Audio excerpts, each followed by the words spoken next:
On World News Tonight this Sunday, storms pound Texas for a second straight day. At least 10 people are dead and no relief in sight. President Clinton tries to break the logjam at the Mideast Peace Summit. Protests against the arrest of one of the world's most brutal dictators and calls for his prosecution. And the World Series player who proves loyalty still counts in baseball.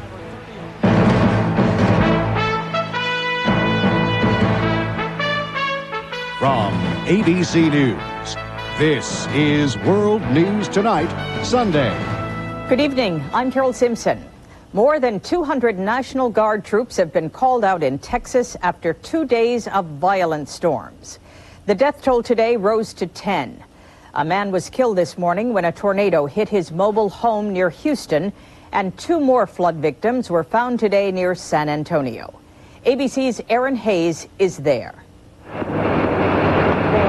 There have been here morning to midnight all through the weekend, hundreds of rescues. It was unbelievable how fast the water came up. The rivers and creeks have been rising so quickly, many have found themselves stranded in a matter of just minutes. Hey, get EMS out here! Rescuers have been racing, trying to get ahead of the water, warn people. But in so many areas, there has been no time for warning. Barely time enough to pull families from their flooded homes and rush them to dry land, with all they could save, what they carried in their hands. There are still many people missing, including a 6-year-old boy not seen since yesterday. It has been for the San Antonio region an unexpected and unprecedented assault by nature. It has gone down in the record books as the greatest single-day rainfall, just over 11¼ inches of rain. And now October is the wettest October ever. The worst appears to be over for the city of San Antonio, but there is rain in the forecast for tonight, and communities downriver are bracing themselves for the water now headed their way. Emergency officials, including all of the state troopers here and 250 National Guardsmen, have been activated, told to be ready to work rescues through the night. Erin Hayes, ABC News, San Antonio, Texas. President Clinton spent this day in rural Maryland trying to end the deadlock in the Mideast peace negotiations. Still no deal. But negotiators announced late today they will probably extend the summit into tomorrow. ABC's Mike Von Fremd has the latest. President Clinton and Al Gore met first with Israel's hardline Foreign Minister Ariel Sharon, who joined the negotiations today. Then President Clinton met with Palestinian leader Yasser Arafat. But still no agreement. Arafat and Benjamin Netanyahu have not met face-to-face here in 2 days. I have not heard any of those who very much want there to be an agreement concerned that the lack of a direct meeting since Friday between the two is going to block the prospect for an agreement. In fact, substantial progress has been made on satisfying Israel's security concerns. Sources say that United States security officials will verify that Palestinian terrorists who were sent to jail remain there. The U.S. will also verify the size and strength of the Palestinian police force to keep it from growing to a size that threatens Israel. Gains for the Palestinians so far? They would get 13% more of the West Bank. And Israel is close to signing off on allowing the Palestinians to run their own airport. But there is no agreement on a Palestinian seaport or the release of Palestinian prisoners held in Israeli jails. Significant differences remain, but given their investment, it's hard to believe that any of the leaders here, Arafat, Netanyahu, or President Clinton, would want to walk away empty-handed. Mike Von Fremd, ABC News, Y Mills, Maryland. One of the world's most notorious dictators is fighting tonight to be able to return to his own country. Augusto Pinochet, former strongman of Chile, is under arrest in London, where he is recovering from a minor operation. Pinochet says he has diplomatic immunity. Britain says he doesn't. ABC's Richard Gisbert has that story. In Santiago, Chile, General Pinochet's supporters converged on the British embassy and had to be held back by police. And the government there, the Chilean government has presented a formal protest note, accused Britain of breaking the rules. But the general's communist opponents in Chile were talking about justice. General Augusto Pinochet seized power in a bloody 1973 coup. He He ruled Chile with an iron fist for 17 years. At least 3,000 people were killed by his regime. Another 1,100 are still missing. Today, outside the London clinic where Pinochet is detained, Chilean exiles read out the names of the disappeared, one by one. Britain arrested Pinochet at Spain's request. Spain blames him for the deaths of Spanish nationals in Chile. He was, after all, not only president, but head of the armed forces, and the death squads were formally and centrally organized within and from the military government.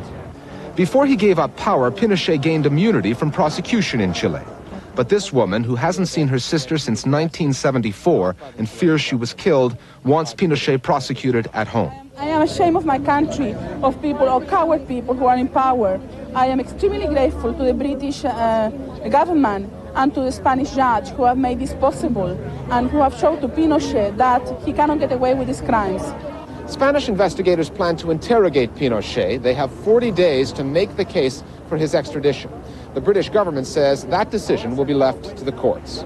Pinochet's opponents will wait for that ruling. As one of them put it, they've waited 25 years to see the general brought to justice. Another 40 days is nothing. Richard Gisbert, ABC News, London. Hundreds died today in separate disasters around the globe.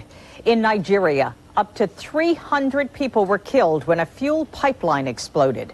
Officials are blaming sabotage. In Colombia, police are blaming rebels for another pipeline explosion that killed 40 villagers. And near Alexandria, Egypt, a train crash has claimed at least 40 lives. The train jumped the tracks and plowed into crowded market stalls alongside. There's much more ahead on World News Tonight Sunday, including a new settlement offer in the case of Paula Jones versus Bill Clinton. What are her chances if there is no deal? NATO watches Kosovo closely and doesn't like what it sees. And a conversation with entertainer Steve Allen, his views on TV sex and violence. This is World News Tonight, Sunday. Brought to you by Zyrtec. When your allergies are a nightmare, you need fast relief. You need the power of Zyrtec. Prescription Zyrtec starts working fast and lasts 24 hours. So when allergies are a nightmare, remember the power of Zyrtec. In studies, drowsiness was the most common side effect. Other side effects included fatigue and dry mouth. Most were mild or moderate. To learn more, ask your doctor or pharmacist.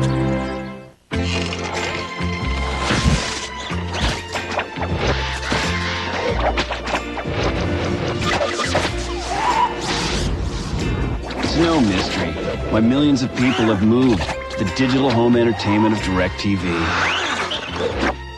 Because DirecTV gives them more movies, sports, and a variety of programming they just can't get from cable. So what are you looking at?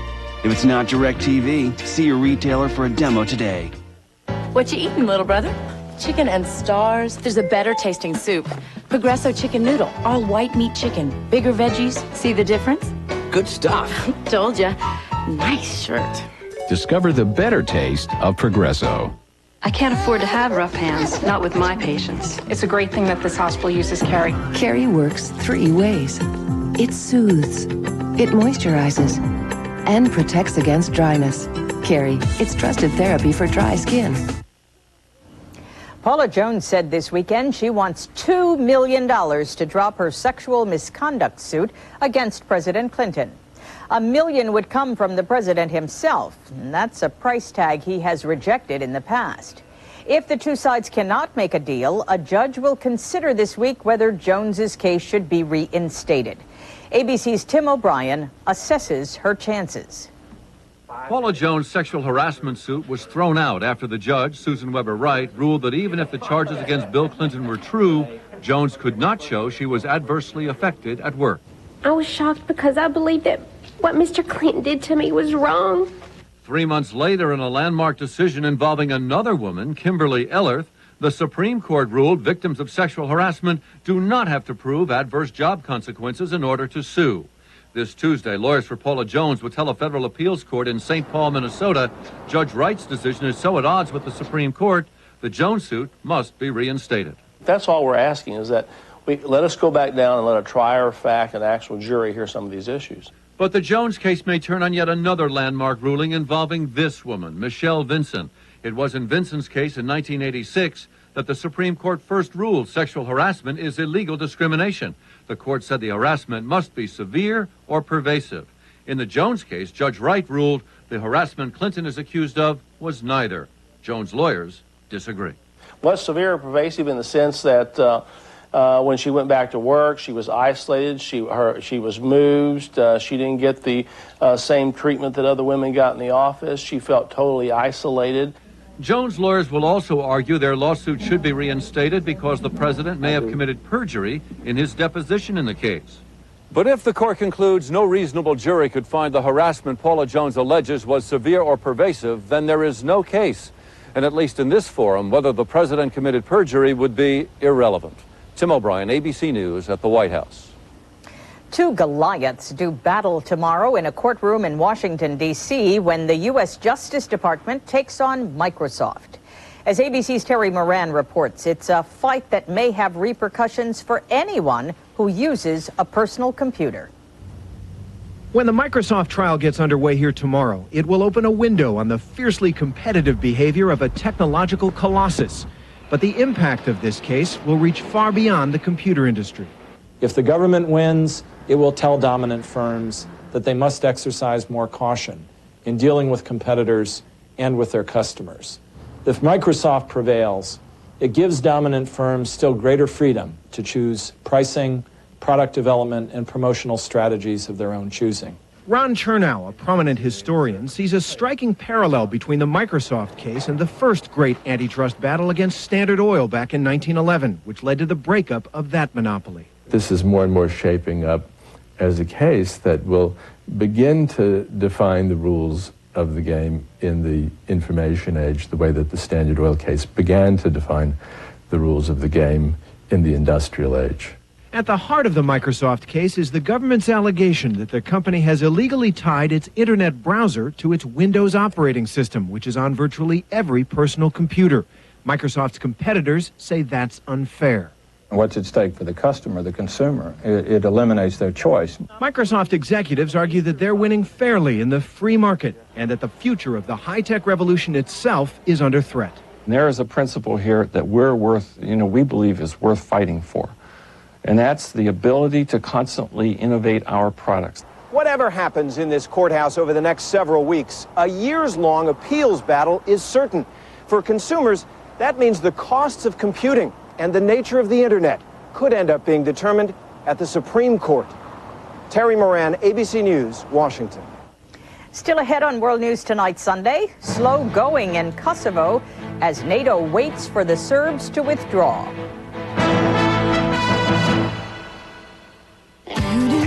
The best time to give your Ford, Mercury, or Lincoln the care it deserves is now. Quality Care Fall Value Days at participating Ford and Lincoln Mercury dealers with great prices on all kinds of services. Now get brake service for $95 or less installed from people who know your vehicle best and have the right parts. Get a new Motorcraft Tested Tough battery for $59.95 or less. Going on now during Fall Value Days. At your service, Quality Care. I hope I see you there. Kids today need to learn patience. My son knows when he does the dishes, he has to take his time. First, the pots and pans have to be set aside, then soaked, scrubbed, and carefully loaded in the dishwasher. Introducing new Cascade Plus, packed with amazing power pre-treaters that blast away tough food problems you thought your dishwasher couldn't handle. Where other detergents fail, new Cascade Plus leaves incredible results. Perfect. New Cascade Plus, leave the tough stuff to us. Remember that chlorine smell from your dishwasher? Now it's gone. Introducing Cascade Plus. It cleans great and leaves a crisp scent with no chlorine smell. New Cascade Plus. A fresh scent, a great clean. Of all the things we might put honey in, the best may be new Honey Cough. Introducing the first line of cough drops and cough syrup combining effective medicine with real honey to relieve even the worst coughs. New Honey Cough from the makers of Robitussin. Naturally. Just a thought, that's what Einstein said. Just a view of the future, 2 paces ahead. Thinking about me, thinking about you, all the good things a little good thinking can do. Good thinking means new ways of looking at things. Little Lisa was smiling cause she could see wings spring from the brush. With each stroke of genius, the good things a little good thinking can do. U.S. envoy Richard Holbrooke says NATO is keeping the trigger cocked on Serbia. Yugoslav President Slobodan Milosevic has 9 more days to pull his troops out of Kosovo. ABC's Sheila McVicker is there. Still under threat of airstrikes, more Serbian forces are withdrawing from Kosovo. But diplomatic sources say the Serbs are still a long way from complying with NATO demands. They still have far too many troops and heavy weapons deployed in the province. The Serbian forces may be pulling back, but what they are leaving behind in virtually every village is an armed police presence. And the police claim that increasingly in recent days, they have been targeted by ethnic Albanian fighters. Outside the village of Magura this morning, police investigators marked the scene where they said 2 Serbian policemen were ambushed and wounded. This is what happens, says Lieutenant Nikola, when we reduce our strength. In the past 48 hours, a Serbian media center reports 12 policemen have been killed, including, they say, 4 who died here last night in what they say was a grenade attack. The Serbian media center also says the police never fire back. In the villages, that's not what the people say. If they are in their houses during the day, they say they leave at night because of the shooting. Right now, it is the 50 unarmed Western monitors who are charged with trying to record who is firing what, an almost impossible task. We haven't been here in the night, no, but I know in the night is a sensitive time here. They will be joined this week by the first of at least 800 verifiers, but they will be unarmed and unable to intervene. There will be no situation under which we will confront or try to penetrate. And that leaves the ethnic Albanians asking, how will they be protected? Sheila McVicker, ABC News, Kosovo. When we come back, television's latest critic. He was also one of its biggest stars. Johnson, I'd like to see some ideas on saving the company money. I'll be back first thing in the morning. Think. That's the dumbest! Think. Help!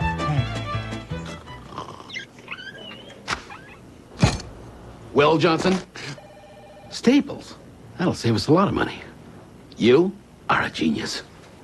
Staples has guaranteed low prices, like an HP cartridge for $23.88. Staples, yeah, we've got that. I'm 64. Is there anything I can do to stop bone loss? Absolutely. Here's proof. In a landmark clinical study, Caltrate actually stopped bone loss in women at risk for osteoporosis, whatever your age. It's never too late for Caltrate. Life's an adventure because you're over 50 and still exploring. So take the Centrum made just for you, Centrum Silver, with age-essential nutrients specially adjusted to keep pace with your changing nutritional needs. Centrum Silver, it's a great time to be silver. I can tell you about gratitude. I can tell you about regaining hope. We could tell you about our National Medical Excellence Program and how it provides our members access to the country's finest medical centers when the treatment they need is not available locally. But they can do it so much better. I can tell you about never giving up. We're Aetna U.S. Healthcare, raising the quality of healthcare in America. For the 14 million women who worry about light to moderate bladder control, now there's new Double Protection Compose Panty and Pad system. The Compose Panty and Pad fit together for double protection. There's a super absorbent disposable pad, but the real difference is the separate washable panty. It gives you double protection with a quilted panel that won't let wetness through. So why worry? Get double protection with Double Protection Compose. Protection that goes beyond the pad. Television is under attack again. No surprise, you say, but this time the attack comes from a man who you could call one of television's pioneers. Tonight, starring Steve Allen. Steve Allen began his career when television was in its infancy. He was the first host of The Tonight Show. He hit his stride in the 1950s, the golden age of television comedy. Bee-bop-a-loo-ba. She's my baby. Allen is now 76, and television's not young anymore either. This police drama contains adult language and partial nudity. Viewer discretion is advised. Some say TV has grown more sophisticated. Allen says it's just gotten more crass. He has teamed up with the Parents Television Council, a conservative group which this month launched an ad campaign in newspapers across the country. It urges viewers to complain to advertisers about sex and violence on TV. Has television lost its way, or has it just grown up? ABC's Jane Clayson sat down for a conversation with Steve Allen. And I think the great majority of the American people feel roughly as I do about this issue. Let me draw an analogy. Suppose there are two 57-year-old men out fishing, and their rowboat starts to drift into shore, and they're telling each other the most vulgar jokes you've ever heard. None of my business. Now, suddenly, on the shore, we realize there's a picnic group, a bunch of little kids, 5 and 6 and 7-year-old children. At that point, I think any observer would say, gentlemen, move back a little bit. The kids are hearing this dirty talk. Very simple. I don't know anybody would say, you get in closer and really lay it on them. You know, you get arrested if you talk like that. So that, in a nutshell, is what we are faced with now on the national television scale. Do you think television on the whole was better in the 50s than it is today? Well, in the 50s, we know what the great shows were. The Honeymooners, Lucy, and a few others got big laughs. Jack Benny, Burns Snell, and Lucy all got big laughs with 0-degree vulgarity. And I do mean 0 degree. Now, when some of the same people worked in nightclubs or whatever, where there are no children, that was a little different situation. But we're talking about television and radio, too. The show that was a big quantum leap, although I hate cliches, that's what it was, into a new order of sitcom was All in the Family, which was brilliant. But All in the Family was very objectionable to many people at that time, just like some shows like NYPD or some of the others that critics acclaim, but... Yeah, well, you can't issue blanket condemnations, or if you do, you're a dummy. You have to examine 147 separate shows and give a separate judgment. Today, you have to listen very carefully to find the clean lines on many a sitcom or even a daytime talk show when young children can be watching. So you're asking people basically to do what the Hays Commission did back in the 1930s, to boycott or picket movies or television programming or advertisers that promote sexually explicit or violent material. And my question then is, their actions led to the first forms of censorship. Do you worry about how far that will go? Of course. We should always worry about how far censorship would go, as we have to worry about how far freedom goes. There are those who say that your conservative position is a remarkable evolution for a man who was once known to be on the cutting edge of liberal politics and culture. Who changed? Did you change? Did society change? Society changed. I still take liberal positions, progressive positions on a long list of social issues. I have always deplored filth, so I haven't changed my mind in that regard at all. But the sea around me has changed. Suddenly I am, despite my deploring, awash in filth as everybody else is. I can handle that personally, but I don't want my grandchildren brainwashed with it. A conversation with television entertainer Steve Allen. Still ahead, for better or worse, World Series or losing season, the man who has stuck with the San Diego Padres through it all. Hungry Jack biscuits now have the delicious taste of cinnamon and sugar in every flaky layer. These are really good. Hungry Jack cinnamon and sugar biscuits. Do you use the same corn pads your grandmother used? Now there's a breakthrough. Introducing Band-Aid brand Corn Relief. It covers the whole corn, relieving the awful, painful pressure. Plus, it's more comfortable than your old pad, and it stays in place better. After all, it's from Band-Aid brand. New Band-Aid brand cushions for feet. A breakthrough in corn pain relief. For calluses, heel cracks, or to prevent blisters, try the line of Band-Aid brand cushions for feet. Are rich people taller than the rest of us? Are their loved ones more deserving of an airbag? Was the sun created solely for their enjoyment? Are we the only car company that doesn't think so? Century by Buick, full of amenities for under $20,000. Now, during Buick's Fall Collection event, save over $2,500 on the 98 Century with 0.9 APR financing. Century by Buick, a luxury car for everyone. At Boston Market, you can get the chicken America loves and the deal America wants. Now you can buy a whole chicken at Boston Market for only $5.99 and great side items starting at just 99 cents. So tonight, take home the chicken America loves only at Boston Market. Jim Jones promised his followers paradise. Over 900 people died. Returned to the scene with his sons who survived. Barbara Walters, Diane Sawyer, 2020, tonight. The past 6 years will never compare. I love you, Bobby. To the next 5 weeks. It's time for Blue, the season premiere, ABC Tuesday after Sports Night. Checking the weekend box office numbers, Practical Magic cast a spell over moviegoers to take the #1 spot, earning an estimated $13.6 million. The horror sequel, Bride of Chucky, came in at #2. But the highly publicized Oprah Winfrey film, Beloved, only managed to make it to 5th place. Tonight is Game 2 of the World Series. The Yankees took Game 1 against the Padres last night, 9-6. The Tino Martinez grand slam in the 7th put New York over the top. While Martinez was the man of the hour for New York, Tony Gwynn is the man in San Diego, and he has been for years. Here's ABC's Mark Mullen. A ball and 2 strikes on Gwynn.